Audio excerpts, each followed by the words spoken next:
Bahan Persekutuan Perempuan Wilayah GKI Pondok Indah mengenal Injil Matius. Percaya saja. Matius 9 ayat 1-8. Sesudah itu naiklah Yesus ke dalam perahu lalu menyeberang.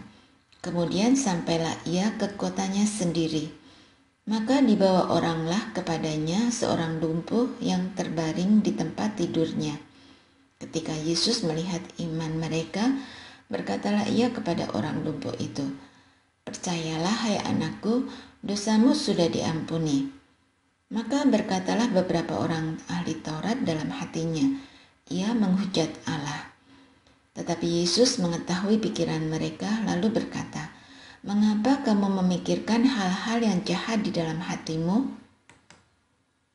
Manakah lebih mudah mengatakan, dosamu sudah diampuni, atau mengatakan, bangunlah dan berjalanlah?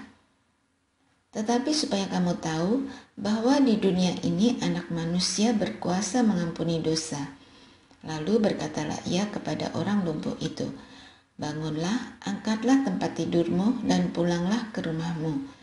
Dan orang itu pun bangun lalu pulang. Maka orang banyak yang melihat hal itu takut lalu memuliakan Allah yang telah memberikan kuasa sedemikian itu kepada manusia. Apakah kita sudah benar-benar percaya kepada Allah? Matius 9 ayat 1-8 menceritakan pertemuan antara Yesus dengan orang lumpuh, para pengantar dan para ahli Taurat. Yesus berkata kepada orang lumpuh tersebut, "Percayalah, hai anakku, dosamu sudah diampuni." Apa hubungan dosa dan penyakit? Mengapa Yesus bicara soal dosa pada saat berhadapan dengan si lumpuh? Di dalam pemahaman Yahudi, dipahami bahwa penyakit sebagai tanda keberdosaan. Itulah sebabnya Yesus segera mengatakan, "Dosamu sudah diampuni." Pemulihan yang dianugerahkan Yesus kepadanya bukan hanya soal fisik, namun keseluruhan hidupnya.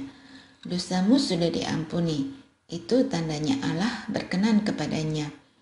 Jika Allah berkenan kepadanya, maka tidak ada alasan lagi manusia untuk menyingkirkan dia.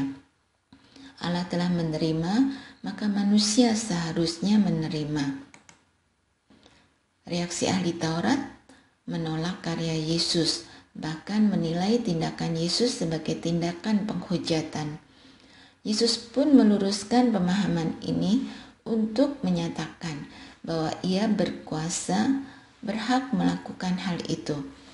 Mengampuni dosa adalah soal kerelaan dan membagikan cinta kasih. Bagi Yesus, tindakan ini jauh lebih mudah untuk memulai rekonsiliasi dengan orang lain ketimbang mengatakan berjalanlah, melakukan kesembuhan. Yesus ingin mengatakan bahwa sesungguhnya setiap orang diberi kuasa untuk membagikan pengampunan Allah, menciptakan rekonsiliasi. Persoalannya, maukah? Reaksi ahli Taurat menunjukkan bahwa ia tidak bersedia menerima rekonsiliasi Allah yang dinyatakan oleh Yesus. Ia meragukan apakah Yesus berhak melakukan hal itu. Percaya saja, maka kamu akan melihat. Inilah yang diajak Yesus kepada kita. Membangun kepercayaan adalah sebuah pengalaman hidup bersama Allah. Percaya artinya berani meletakkan segala pengharapan kepada Yesus. Percaya pula lah yang akan mendorong seseorang untuk bertindak seperti yang Yesus kehendaki.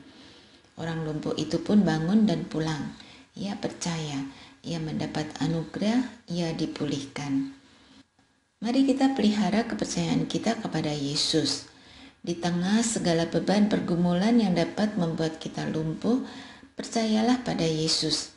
Terimalah kebaikan cintanya yang memulihkan kita.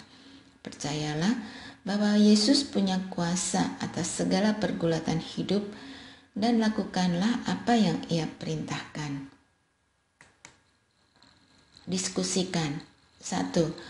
Apa hambatan untuk memiliki rasa percaya seutuhnya terhadap rencana Tuhan? 2. Bagikan pengalaman saudara ketika menjadikan percaya sebagai dasar menghadapi masalah.